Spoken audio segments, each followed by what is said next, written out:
একটি ছোট গ্রামে থাকত রূপা নামের এক ছোট্ট মেয়ে। রূপা খুব সহজ সরল, হাসিখুশি প্রকৃতির ছিল। তার বাবা একজন কৃষক, মা গৃহিণী। রূপার সবচেয়ে ভালো বন্ধু ছিল একটি ছোট্ট বাদামি কুকুর, নাম তার টুকটুকি।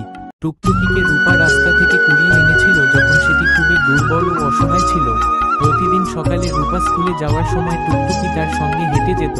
স্কুলের বাইরে বসে অপেক্ষা করত যতক্ষণ না রূপা পড়া শেষ করে বের হতো। বিকেলে দুজনে নদীর পাড়ে খেলত, দৌড়াদৌড়ি করত আর কখনো কখনো পাখি তাড়াত। গ্রামের সবাই জানত রূপা আর টুকটুকি যেন দুইজন প্রাণ। একদিন হঠাৎ গ্রামের কাছে একটা বড় সাপ বের হয়। সাপটা রূপার দিকে এগিয়ে এলে টুকটুকি ঝাঁপিয়ে পড়ে সাপের ওপর। নিজের প্রাণ দিয়ে সে রূপাকে বাঁচায়।